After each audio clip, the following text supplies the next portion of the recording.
Google has just announced the new Pixel 10 series, and of course we have the new Pixel 10 Pro Fold. And look, we've seen the leaks, we've seen the renders, it kind of looked like the Pixel 9 Pro Fold before, right? Safe to say that expectations for this one weren't too high. But Google has actually piqued our interest somewhat. Okay, so you don't need to squint to make these two look alike. The Pixel 10 Pro Fold is very much just a refinement of the Pixel 9 Pro Fold. So one might ask, what's new? From the top then, Alex. The Pixel 10 Pro Fold has been redesigned. That's a funny thing to say when the phones basically look the same, but hold on. Google has made a new gearless hinge for it, made of spacecraft-grade materials. Google says it should live up to 10 plus years of folding. Let's hope that the screen can do the same. And it achieved IP68 protection. This is huge. Foldable phones, Samsung's foldables, have only been able to achieve IP48 thus far, which means that it is waterproof, but debris that are smaller than 1 mm can still enter the device and break it. The Pixel 9 Pro Fold had IPX8, meaning water protection, but absolutely no dust protection.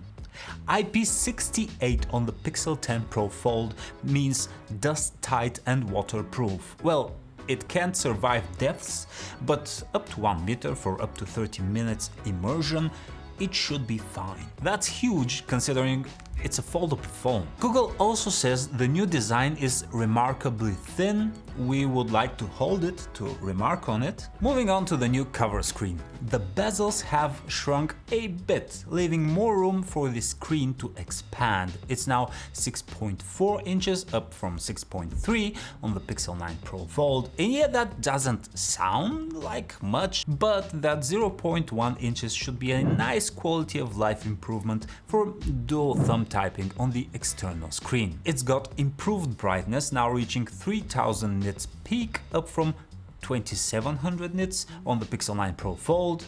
When you open it up, you will be greeted with the familiar 8-inch internal display, now made more durable according to Google. These things do tend to be easy to indent and deform, so we'll see how time treats it. Of course, there are small little new things you can do with the screens, like a game controller API where you can unfold the phone, have one half play a game and the other half being your virtual controller. This should arrive to the Pixel 9 Pro Fold with the update, right?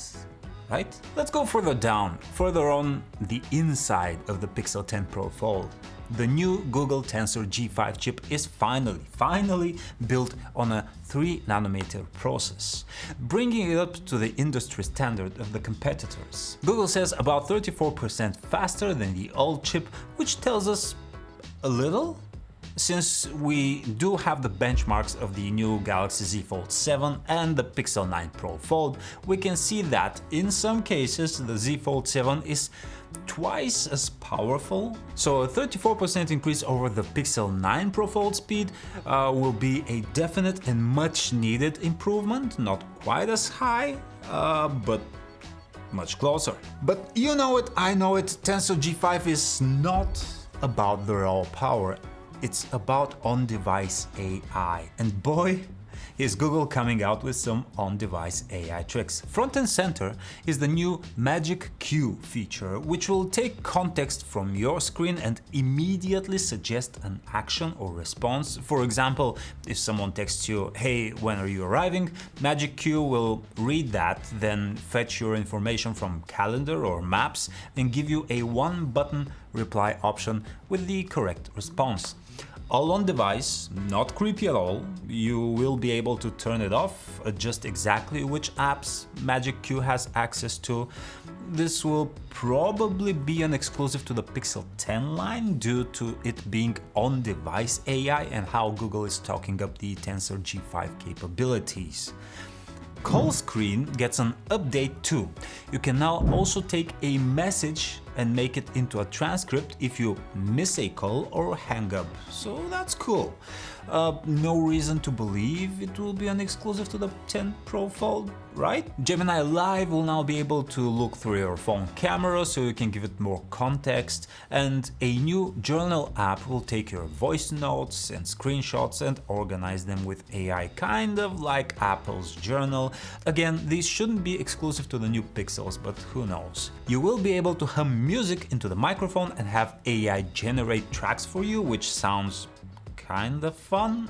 I know Apple also demoed something like this before, but I don't think I got to test it yet. I hate the idea, but I can't wait to make fun of it, you know? And if you're the kind of person who loves smartphones, PhoneArena is releasing the ultimate coffee table book for phone fans. It's a passion project in the making for over a year, with deep dives and high-res photos of the most iconic, experimental, revolutionary mobile phones since the 2000s. We also got takes and quotes from big tech influencer names: Linus Tech Tips, Max Tech, Mr. Who's the Boss, Super Saf, Rig Everything, Austin Evans, Brandon Butch, John Rettinger, in no particular order. Exclusive limited run print is scheduled to release this fall. Link in the description for details and email notification. Okay, what else is new? Let's look towards the cameras. The Pixel 10 Pro Fold has a 48 megapixel main camera, 10.8 megapixel telephoto with 5x zoom, and 10.5 megapixel ultra-wide with macro capabilities. And that all sounds familiar because they are the exact same specs as on the Pixel 9 Pro Fold,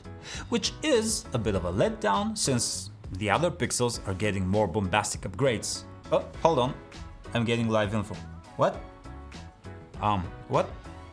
So they're not. The only one getting a major upgrade is the Pixel 10, which now has triple cameras with a new zoom lens added. Google is talking up the new imaging pipeline and AI capabilities of Tensor G5. You will get a guided shot option where the AI will analyze a scene and get you to like go prone and take a picture from this angle to make it look good, because we all want to put our human creativity and expression into the hands of AI. Fair enough, some people suck at taking photos and this may help if it's not bad at it. Auto Best Take is back and better, allowing you to take multiple photos and then everyone can choose the pose where they like themselves the best, and the Pixel will stitch together the best photo where no one blinked or whatever. And Add Me has apparently been vaguely improved. Look, it's newer, it's better. The battery on the Pixel 10 Pro Fold is slightly better, now 5015 mAh, and it's the first foldable phone that fully supports Qi 2, meaning it has magnets inside, so it will be compatible with the new Pixel Snap accessories for wireless charging and stand-up mounting. That's cool, but don't get too excited. The Pixel 10 Pro Fold will still charge with 15 watts wirelessly. Only the new Pixel 10 Pro XL gets the 25 watt wireless charging. In a bout of good news, wired charging has been bumped to 30 watts from 21 watts on the Pixel 9 Pro Fold. Google says that the Pixel 10 Pro Fold will get 50% of juice for half an hour on the wire.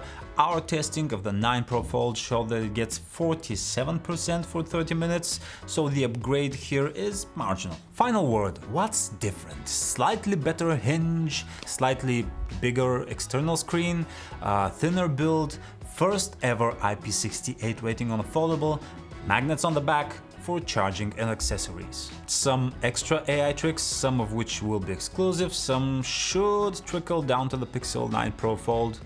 Should you upgrade to the Pixel 10 Pro Fold? I'm not convinced at this point.